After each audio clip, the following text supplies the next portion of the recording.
Thanks to IFS, क्योंकि उधर मुझे बहुत हेल्प मिला है। और सबसे इम्पोर्टेंट कि वो लोग फ्री ऑफ कॉस्ट में इतना कुछ अवेलेबल रखते हैं यूट्यूब पे, which is like very appreciable.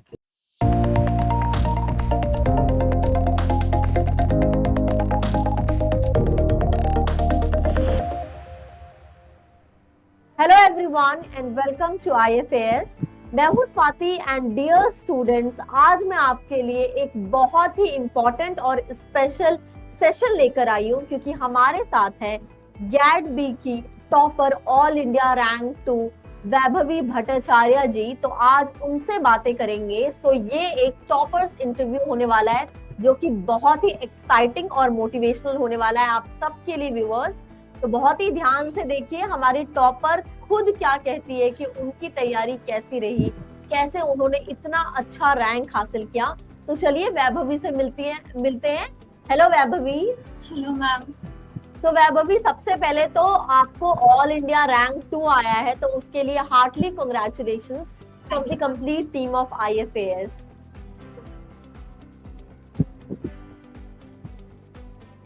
Thank you ma'am. तो वैभवी, मेरा फर्स्ट क्वेश्चन इसी से है, कैसा लग रहा है आपको इतना अच्छा रैंक हासिल करके? How are you feeling? Ma'am बहुत अच्छा लग रहा है। लाइक टू बी ऑनेस्ट, मैंने अपने मार्क्स काउंट नहीं करे थे जब आंसर की आया था। मुझे पता था कि हाँ एग्जाम अच्छा गया है तो अच्छा रैंक आना चाहिए, लेकिन फिर जब आ गया, जब पता चला कि हाँ रैंक कार्ड आ गया, तो फिर मैंने सबसे पहले अपना स्कोर चेक किया था। तो मेरा स्कोर आया था 201.5। मेरे स्कोर देख के मुझे लगा कि चलो हाँ टॉप 10 में रैंक आ जाना चाहिए। फिर मैंने रैंक कार्ड की जगह पे, जहाँ रैंक कार्ड क्लिक किया, वहाँ रैंक कार्ड पे खोला मैंने, फिर मैंने देखा 2 रैंक लिखा हुआ है। तो मुझे लगा शायद स्कोर में नहीं पढ़ पा रही हूँ, 201 होगा। फिर मैंने देखा नहीं, सच में 2 ही लिखा हुआ है। तो मतलब आपने पहले रैंक नहीं देखा, आपने पहले स्कोर देखा था? मैंने स्कोर देखा था, क्योंकि रैंक देखने में बहुत डर लग रहा था कि क्या आएगा नहीं आएगा। हाँ, I can understand that feeling, you know. आप जब एग्जाम देते हो तो बहुत डर होता है, क्योंकि आप 2-3 मार्क्स से भी काफी ऊपर नीचे हो सकते हो आप। एक्चुअली कॉम्पिटिटिव एग्जाम्स की यही खासियत होती है। तो अच्छा, आपने अपना स्कोर टैली नहीं किया था एग्जाम के बाद? नहीं, मुझे पता था मेरा एग्जाम अच्छा गया है, बट मुझे ये नहीं, मतलब एग्जाम हॉल से निकल के फीलिंग आती है ना कि पेपर कैसा गया है, तो उसमें लगा था कि हाँ एग्जाम अच्छा है, लेकिन कितना अच्छा है वो नहीं पता था। और एक्चुअली एग्जाम के टाइम हुआ ये था कि उसके पहले आईआईएससी बैंगलोर का इंटरव्यू भी था, तो वहां से वापस आके मैंने एग्जाम दिया था, तो काफी टायर्ड सीन था मेरा। सेम डे था आपका ये सब? नहीं, मेरा आईआईएससी बैंगलोर का इंटरव्यू 19 अप्रैल को था। फिर कॉलेज के सेमेस्टर एग्जाम्स भी चल रहे थे, और उसी के बीच में गैट बी का भी एग्जाम था, तो काफी सब लवली हो रखा था। तो हमारे स्टूडेंट्स और व्यूअर्स के लिए मैं आपसे यही जानना चाहूंगी कि how you managed all this, क्योंकि आपके खुद के सेमेस्टर एग्जाम्स है, फिर आईआईएससी बैंगलोर के एग्जाम थे, इंटरव्यूज था, फिर गैट बी का एग्जाम है जिसके लिए आप कब से पता नहीं तैयारी कर रहे थे। तो आपने मैनेज कैसे किया इतना सारा? मैम पहले तो लाइक सबसे पहले प्रेपरेशन आईआईटी जैम के लिए मैंने ले रखा था। तो आईआईटी जैम में मेरा रैंक उतना अच्छा नहीं आया था जितना मैंने एक्सपेक्ट किया था।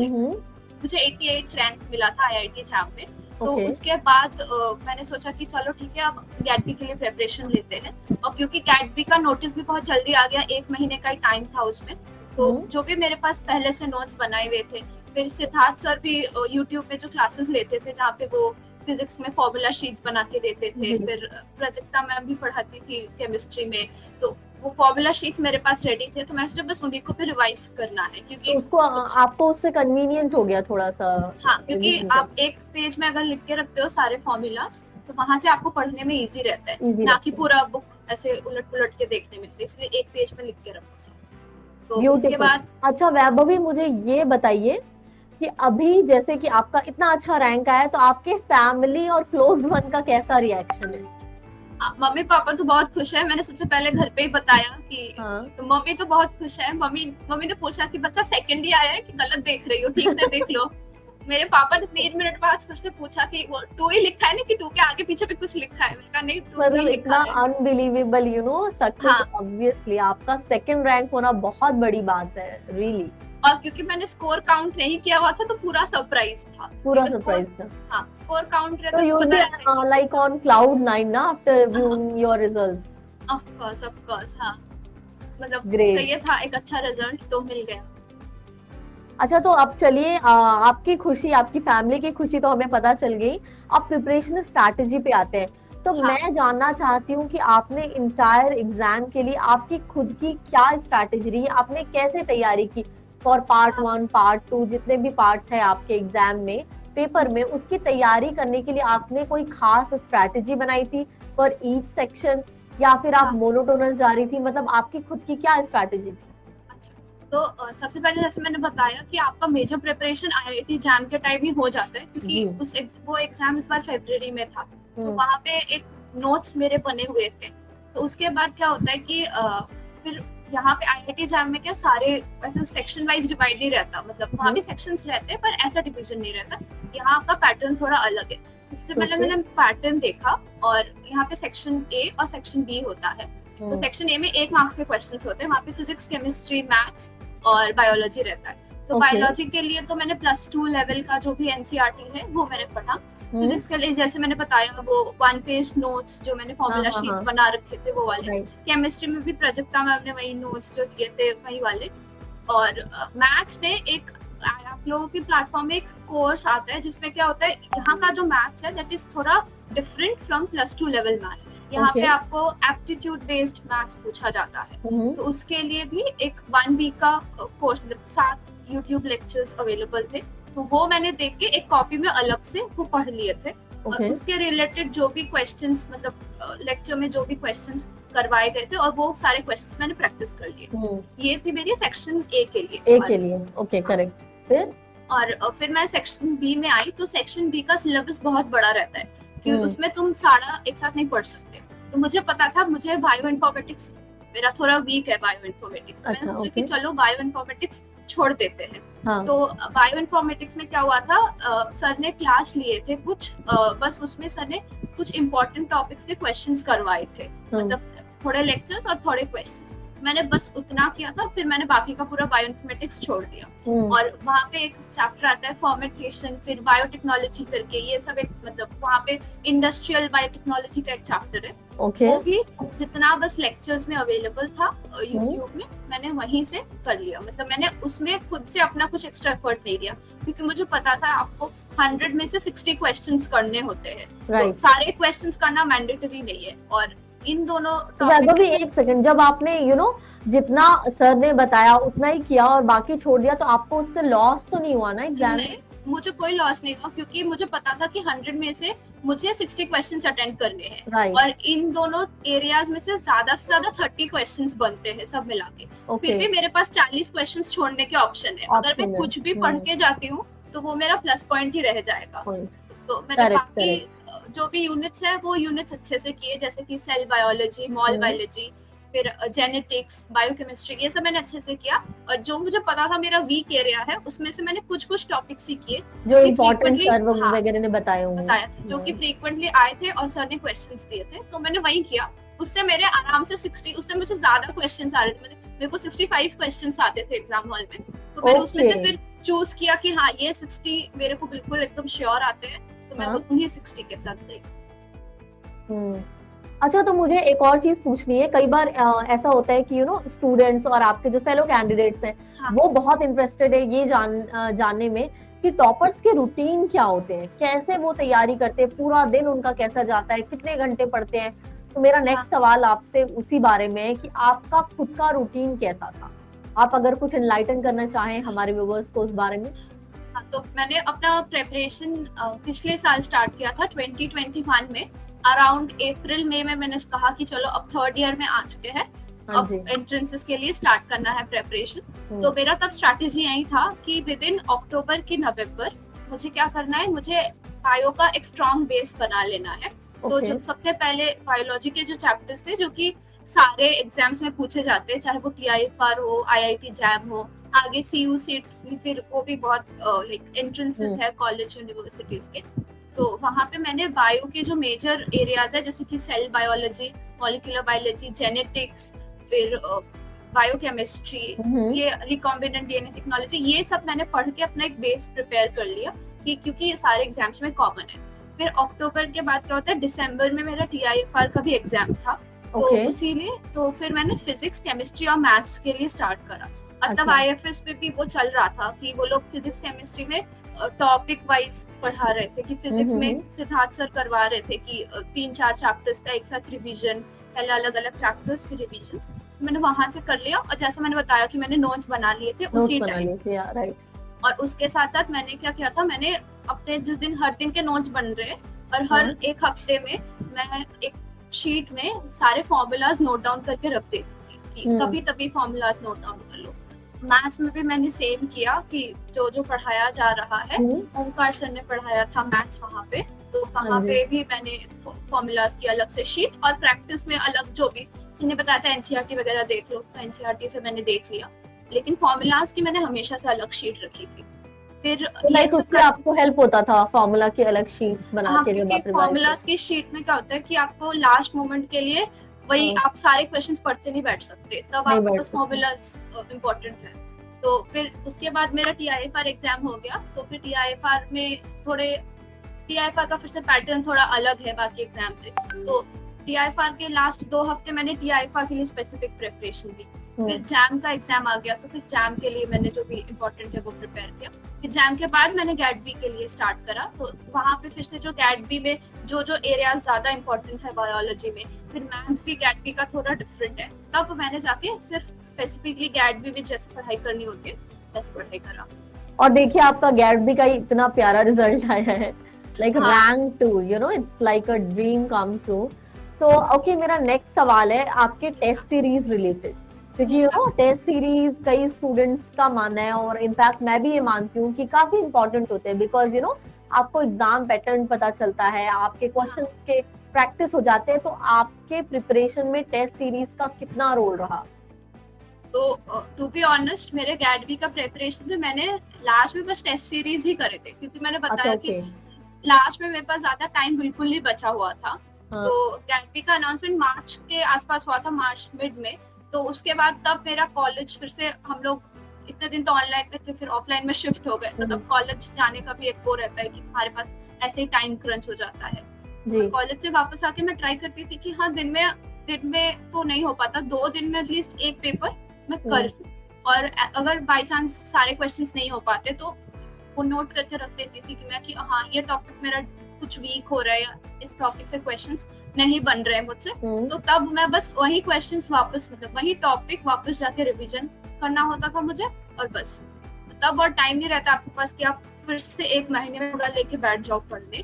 तब आपको बस जो आपके वीक एरियाज है उनको आइडेंटिफाई करना होता है, और वो आइडेंटिफाई करने के लिए आई थिंक टेस्ट सीरीज सबसे इम्पोर्टेंट है, क्योंकि आप एक तो आपको एग्जाम हॉल वाली फीलिंग आ जाती है कि आप बैठ के दे रहे हो एग्जाम, आपको पता चलता है कि टाइम में कंप्लीट हो पा रहा है कि नहीं, और दूसरे आपका जो वीक एरियाज है वो भी आप आइडेंटिफाई कर लेते हो। बिल्कुल बिल्कुल, आपने बिल्कुल सही कहा कि वो एग्जाम हॉल वाली फीलिंग आती है। तो मेरा नेक्स्ट मैं आपसे ये जानना चाहती हूँ कि आपके एंटायर प्रिपरेशन में, इस बात में तो कोई डाउट नहीं है कि आपका हार्ड वर्क, पेशेंस और determination, you know, these are very important factors for your entire journey, for your entire preparation. इसके अलावा वो चीजें या वो लोग जिन्होंने आपका सपोर्ट किया हो, अगर आप किसी को मेंशन करना चाहे, आपकी फैमिली, फ्रेंड्स, आपके टीचर्स जिनका आपको रेगुलर सपोर्ट मिलता हो, तो वो लोग कौन होंगे? एक तो सबसे पहले थैंक्स टू IFS, क्योंकि उधर मुझे बहुत हेल्प मिला है, और सबसे इम्पोर्टेंट कि वो लोग फ्री ऑफ कॉस्ट में इतना कुछ अवेलेबल रखते हैं यूट्यूब पे, व्हिच इज वेरी अप्रिशिएबल, क्योंकि इतना फ्री में अवेलेबल होना बहुत डिफिकल्ट है। और वही नहीं, बहुत सारे टेस्ट सीरीज भी फ्री में, और इनफैक्ट मैंने एक बार एक एग्जाम दिया था IFS के प्लेटफॉर्म में, वहां से मुझे एक जेनेटिक्स की बुक भी मिली थी एज अ गिफ्ट रैंक के प्राइस पे, तो हाँ वो पढ़ के भी मुझे हेल्प हुआ। तो एक मेरे जो ये सक्सेस का बहुत बड़ा क्रेडिट हूँ कि जो मटेरियल्स आपको फ्री ऑफ कॉस्ट अवेलेबल है, उसे ही अगर आप परचेस करके ले तो उसमें आपको और नॉलेज मिल जाती है, राइट?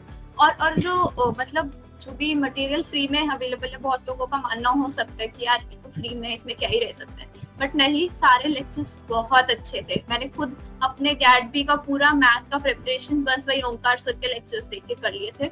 मैंने मैथ्स के लिए एक्स्ट्रा बाहर से कुछ नहीं पढ़ा था। वही और या सेम चीज मैं आप जो कह रही है मैं उसमें ही ऐड ऑन करना चाहती हूँ।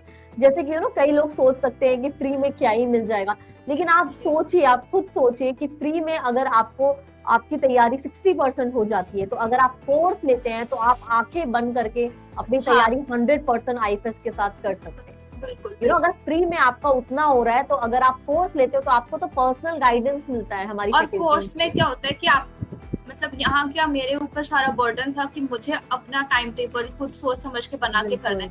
कोर्स में आपको एक ऑलरेडी स्ट्रक्चर्ड प्लान रहता है, तो आपको बिल्कुल सोचना ही नहीं है कि आपको कब क्या करना है, तो वो आप बस फॉलो करते जाओ जैसे जैसे बता रहे। और एक और चीज कि कुछ कुछ जगह पे जैसे क्या होता है कि बहुत हाई लेवल पढ़ा देते हैं, यहाँ वैसा नहीं है। यहाँ पे जितना मटेरियल जरूरी है अप टू द लेवल, ये नहीं कि बच्चे को ज्यादा बोझ दे दिया फिर बच्चा कंफ्यूज हो गया और बच्चा पढ़ ही नहीं पाएगा फिर। तो इसीलिए जिस एग्जाम का जो लेवल है आई थिंक उसी लेवल में पढ़ाई करनी चाहिए। I think Vaibhavi this is very important कि आपको पता होना चाहिए कि आपको क्या पढ़ना है, उससे ज्यादा इंपॉर्टेंट होता है कि आपको क्या नहीं पढ़ना है। Exactly. कई बार आप बहुत चीजें जम्बल अप कर देते हो और फिर बच्चा कंफ्यूज हो जाता है as you mentioned. और जैसा होता है कि हम लोग क्योंकि बायोलॉजी में है तो सबको लगता है कि CSIR के लेवल का पढ़ लेंगे तो जाके ये सब मास्टर्स लेवल एग्जाम तो क्रैक कर लेंगे, पर that's not the case. CSIR का पैटर्न बहुत अलग है, वहाँ पे बहुत ज्यादा नॉलेज चाहिए होता है, यहाँ पे कम नॉलेज चाहिए होता है but to the point knowledge चाहिए होता है। तो उसके लिए स्ट्रक्चर्ड कोर्सेज बहुत इंपॉर्टेंट है क्योंकि आपको पता होता है कि आपको इतना ही पढ़ना है। और पढ़ने से भी ज्यादा रिवीजन में ज्यादा, क्योंकि आप पढ़ने में चाहे कितना भी टाइम ले लो, रिवीजन में अगर आप कम टाइम दे देते हो तो फिर पूरा मेहनत बेकार चला जाएगा। बिल्कुल बिल्कुल करेक्ट। अच्छा वैभवी, मेरा एक क्वेश्चन जो हमारे व्यूअर्स बहुत रिलेट करेंगे, अभी का टाइम जैसे डिजिटलाइजेशन का टाइम है, सोशल मीडिया का टाइम है, तो काफी स्टूडेंट्स बहुत सारा अपना टाइम सोशल मीडिया प्लेटफॉर्म्स पर देते हैं। मैं आपसे जानना चाहती हूँ कि क्या आप उन प्लेटफॉर्म्स पर हैं, तो आपने कैसे मैनेज किया, अगर आप हैं तो आपने कैसे मैनेज किया, और अगर नहीं है तो क्यों नहीं है? तो पहली बात, व्हाट्सएप तो सबका होता है क्योंकि व्हाट्सएप में सारे ग्रुप्स कनेक्टेड है, वो तो रखना जरूरी है बहुत। और फेसबुक में, हाँ मैं फेसबुक पे हूँ क्योंकि फेसबुक पे अब थोड़ा टाइम रिलैक्स करने के लिए भी चाहिए होता है। ऐसा नहीं कि आप कुछ नहीं कर सकते, आपको भी थोड़ा अच्छा लगता है कि हाँ फोटोज देख लिया, कभी कुछ वीडियोस देख लिया। और इंस्टाग्राम पे मैं बहुत पहले थी बट मैं अपना पासवर्ड भूल गई थी और ये बहुत एक लेम रीजन है। फिर मुझे इतना लगा कि चलो अब नहीं है, हटा दो इंस्टाग्राम, जब पासवर्ड भूल ही चुकी हूँ तो और खोलने की जरूरत नहीं है क्योंकि उसमें बेकार टाइम चला जाएगा ही। तो मैंने और इंस्टाग्राम दोबारा खोलने की कोशिश कर ही रही है, बट हाँ प्लान्स है कि आगे फिर से इंस्टाग्राम अकाउंट बनाने का, क्योंकि अभी तो थोड़ा टाइम है। तो आपने मैनेज कैसे किया? अगर आप थोड़ा बहुत फेसबुक चलाती होंगी, चलिए व्हाट्सएप तो आप काम के लिए यूज कर लेती थी क्योंकि बहुत सारे ग्रुप्स होते हैं स्टडी रिलेटेड, लेकिन फेसबुक के बीच में कैसे टाइम आपने मैनेज किया? फेसबुक का ये है कि मतलब फेसबुक पे ऐसा कुछ मुझे बहुत ज्यादा इंटरेस्टिंग लगता नहीं है टू बी ऑनेस्ट। आप थोड़ा स्क्रॉल कर लो, कभी खाते टाइम स्क्रॉल कर लिया, कि कभी पढ़ने के बीच में 5-10 मिनट स्क्रॉल कर लिया, ठीक है। बट हाँ अगर आप मतलब आपको कंट्रोल अपने ऊपर ही रखना पड़ता है उस हिसाब से देखने के लिए। अच्छा, तो जो लोग ज्यादा सोशल मीडिया यूज करते हैं उनके लिए कोई एडवाइस? एडवाइस तो यही है कि अगर आपको लगता है कि व्हाट्सएप आपको दिक्कत कर रहा है तो नोटिफिकेशन ऑफ कर दो। मेरे अपने फोन का भी नोटिफिकेशन ऑफ ही रहता है क्योंकि उसमें क्या होता है, नोटिफिकेशन आ जाए तो आपको देखने का मन करता है। वो आपकी पढ़ाई के बीच में भी हो सकता है क्योंकि फोन तो आजकल लगता ही है, जैसे कि क्लासेस लेने के लिए भी आपको फोन का इस्तेमाल करना ही पड़ता है। तो अगर आप नोटिफिकेशन ऑफ करके पढ़ाई करोगे तो एक फायदा ये कि आपको बीच बीच में डिस्टर्बेंस नहीं आएंगे और थोड़ी देर बाद जब आपको टाइम मिलेगा आप आराम से नोटिफिकेशंस खोल के देख लो कि क्या किसी कुछ मैसेज कहीं छूट ना जाए। और फेसबुक के लिए यही कि फेसबुक का भी नोटिफिकेशन ऑफ ही रखो, मतलब नोटिफिकेशन ऑफ कर देना, ऐसे में एक वो मतलब बहुत सारा डिस्टर्बेंस कम कर देगा। अच्छा वैभवी, मैं आपसे जानना चाहती हूँ, okay very very good good actually, तो आपने तो एडवाइस कर दिया। वो बच्चे को मैं रिक्वेस्ट भी करना चाहूंगी कि जैसे आप कह रहे हो वैसे आप नोटिफिकेशंस वगैरह जो चीज आपको डिस्टर्ब कर रही है स्टडी में वो आप ज्यादा से ज्यादा अवॉइड करें, राइट? और लास्ट में ज्यादा फोकस रखना जरूरी है। लास्ट में थोड़ा मतलब लास्ट 1-2 महीना मेहनत करना इम्पोर्टेंट है, तो उस टाइम में सब समझदार है, बंद करना ही इम्पोर्टेंट है क्योंकि पहले चलो ठीक है थोड़ा प्रेशर कम रहता है, बिल्कुल, लेकिन लास्ट में आप कर दो वो आपके लिए बेनिफिशियल है। Okay okay, very nice. अच्छा वैभवी, मैं आपसे ये जानना चाहती हूँ कि आपको इंटरेस्ट कब आया बायोलॉजी में, बायोटेक्नोलॉजी, मतलब व्हेन यू डिसाइडेड कि you want to pursue your career in these subjects only? तो प्लस जब मैं क्लास 11th में आई, मेरा subject combination physics, chemistry, maths, biology चारों ही थे, पीसीएम भी कॉम्बिनेशन था। तो मेरे को हमेशा से मन था कि हाँ मुझे रिसर्च में ही जाना है। तो ओके। मुझे मेडिसिन या फिर इंजीनियरिंग नहीं करनी थी कभी। लेकिन फिर उसके बाद कहाँ करना है, फिर धीरे धीरे बायोलॉजी पढ़ते पढ़ते लगा कि हाँ इस सब्जेक्ट में मैं रिलेट कर पा रही हूँ चीजों को, कनेक्ट हो रहा है मेरे से चीजें। अच्छा, तो उसके बाद मैंने सोचा कि हाँ तो मतलब बायोलॉजी में आपको ही करूँ। इंटरेस्ट स्कूल लेवल से ही था? हाँ, स्कूल लेवल से प्लस 2 लेवल से मुझे बायोलॉजी में और मैथ्स में बायो में ज्यादा आते थे, तो वो भी एक प्लस पॉइंट रह जाता है कि इंटरेस्ट बनने का, कि हाँ ये हाँ, सब्जेक्ट हो पा रहा है अच्छे से। तो उसी तरह से बायोलॉजी में इंटरेस्ट आ गया। Very nice. अच्छा वैभवी, मेरा नेक्स्ट क्वेश्चन है, क्योंकि अब तो आपने इतनी अच्छी रैंक हासिल कर ली, AR2, which is like dream for many people. तो आगे क्या, लाइक आपने आगे क्या सोचा? आगे अभी आपको क्या करना है? कौन से सब्जेक्ट में रिसर्च करनी है, या आगे कौन सा और कोई एग्जाम परस्यू करना है, या और कुछ करना है? क्या सोचा है आपने इस बारे में? तो मेरा फ्यूचर प्लान यही है कि मैंने आईआईएससी बैंगलोर में एडमिशन ले लिया है। तो ओके, क्योंकि आपने मैंने ले कहा, लिया है? हाँ तो वो इंटरव्यू मेरा हो गया कंग्रेचुलेशन था। वैभवी। हाँ वो इंटरव्यू हो गया था, सही सही हो गया था इंटरव्यू। ग्रेट। तो उसी में मैंने एडमिशन ले लिया है। तो अब वहाँ पे रिपोर्ट मतलब 1 अगस्त से क्लासेस स्टार्ट होने वाले हैं, तो ऑफ कोर्स जाना पड़ेगा जुलाई में। और हाँ, आगे परस्यू करने के लिए मैं सेल बायोलॉजी और मॉलिक्यूलर बायोलॉजी में इंटरेस्ट है मुझे, तो उसी अच्छा, तरफ मेरा इंक्लिनेशन रहेगा रिसर्च के लिए। Lovely lovely, very beautiful. अच्छा वैभवी, अब हम अपने इंटरव्यू के आखिरी पड़ाव पर है, तो मैं आपसे चाहूंगी कि आप हमारे स्टूडेंट्स, हमारे फेलो कैंडिडेट्स जो आगे चल के एग्जाम देने वाले हैं, उन्हें कोई टिप्स बता दे अपने, जो आपके बहुत काम के आए, और आपको ऐसा लगता है कि शायद आपको किसी ने बताया होता जल्दी तो आपको और बेनिफिट हो सकता है। हाँ, तो इम्पोर्टेंट सबसे पहले यही है कि एक तो फर्स्ट मतलब 3-4 टिप्स है। तो फर्स्ट टिप ये कि जितनी इम्पोर्टेंट बायोलॉजी है उससे ज्यादा इम्पोर्टेंट फिजिक्स, केमिस्ट्री, मैथमेटिक्स है।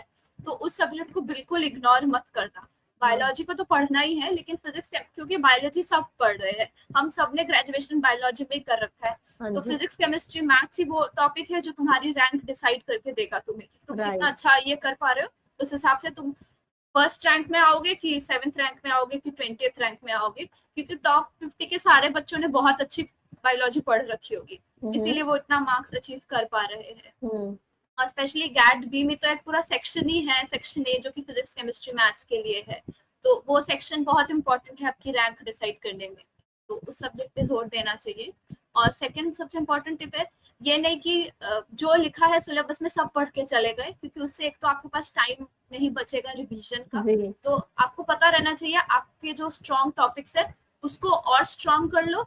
और जो बहुत वीक एरियाज है, जैसे मैंने कहा मेरे बायो इन्फॉर्मेटिक्स बहुत वीक है, तो जो जो प्रीवियस ईयर में क्वेश्चंस आए हुए हैं उससे रिलेटेड एक दो टॉपिक जो आपको लगता है कि हाँ हम्म। आपसे हो पाएगा, सिर्फ उतना ही करो। क्योंकि पूरा सिलेबस कवर करने जाओगे तो रिवीजन का टाइम नहीं बचेगा, नहीं और मिलेगा, रिवीजन बिल्कुल। सबसे इम्पोर्टेंट चीज है किसी भी एग्जाम को क्रैक करने के लिए। और थर्ड टॉपिक है कि अगर कुछ नहीं हुआ तो इसका मतलब ये नहीं कि आगे कुछ भी होना बंद हो जाएगा। मुझे भी लगा था कि एग्जाम में मेरे बहुत अच्छे रैंक आएंगे, बट नहीं आए थे उतने अच्छे हम्म। रैंक। तो इसका मतलब ये नहीं कि बस मैं बैठ गई, बट आई स्टिल ट्राइड कि हाँ मेरे पास बेसिक है, तो इसमें और हाँ, वर्क करके मुझे गैट भी मैंने कर लिया क्लियर।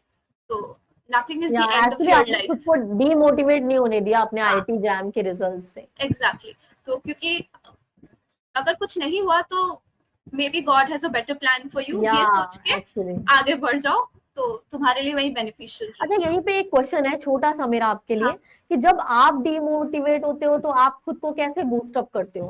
क्योंकि आजकल के स्टूडेंट्स भी छोटी छोटी, हाँ मतलब टेस्ट में अगर मार्क्स अच्छे नहीं आए, आपके वीकली हाँ। टेस्ट में अच्छे नहीं आए, तो खुद को डीमोटिवेट कर लेते हैं, तो एक उनके लिए तो कुछ हाँ, एडवाइस? एक तो वीकली टेस्ट में मार्क्स अगर कम आए तो उसमें ज्यादा सोचने का कुछ नहीं है। सीख लो कि मैंने ये गलती करी है, लिख के रख दो उसको। एक अलग से कॉपी बना लो जिसमें तुम लिख के रखो मिस्टेक्स, जो भी हाँ। हर दिन के डाउट्स है। ये मैं भी करती थी, जो भी क्वेश्चंस मेरे से नहीं होते तो मैं लिख के रख हम्म। देती थी कि इसको आगे जाके आपको देख लेना है कि ये क्वेश्चन अगर एग्जाम में आ जाए तो आपसे गलती ना हो। और इसके लिए यही सोचो कि यार मुझे पता चल गया कि मेरी एग्जाम में ये गलती होने की प्रोबेबिलिटी थी, अब वो प्रोबेबिलिटी खत्म हो गई क्योंकि मैंने वो अपना जगह ठीक कर लिया। तो राइट। ये एज अ मोटिवेशन आपके लिए काम करना चाहिए। और जैसा मैंने कहा कि अगर किसी एग्जाम में नहीं हो पाता है तो इसका मतलब ये नहीं कि सारे दरवाजे बंद, अगर नहीं हो पाया तो कोई दूसरा ऑप्शन जरूर अवेलेबल है, उसके लिए सोचो और उसके लिए मेहनत करो तो वो हो ही जाएगा। मतलब ऐसा नहीं कि कुछ नहीं हुआ तो कहते हैं ना कि भगवान के घर में देर है अंधेर नहीं, तो तुम मेहनत करते रहो, कुछ ना कुछ तुमको जरूर मिल जाएगा। बिल्कुल। Okay, Vaibhavi, so thank you very much for connecting with us. It was like my pleasure to talk to you. And आपने जो भी टिप्स दिए बहुत ही प्रैक्टिकल दिए, यू नो हमारे स्टूडेंट्स व्यूअर्स डेफिनेटली उनसे रिलेट कर पाएंगे। और ऑब्वियसली अगर टॉपर्स कुछ बता रहे हैं तो वो उनका हार्डकोर एक्सपीरियंस होता है, वो सिर्फ बोल नहीं रहे हैं, उन्होंने उन चीजों को जिया हुआ है। तो आई होप कि आपको वैभवी के टिप्स बहुत अच्छे लगे होंगे। एंड वैभवी हमारे साथ इतने स्पोर्टिंगली ज्वाइन करने के लिए एंड हमारे व्यूअर्स को इतने प्यारे प्यारे प्रिपरेशन स्ट्रैटेजीज और टिप्स देने के लिए thank you very much. I hope कि आप अपने फ्यूचर में भी ऐसे ही कमाल करती रहिए, अच्छे अच्छे यू नो और एग्जाम्स में रैंक लाए, आप सक्सेस हासिल करें and whatever you want to achieve you achieve that. Our best wishes are always with you. Thank you ma'am. So thank you very much again for joining us and have a great day, Vaibhavi. Thank you very much.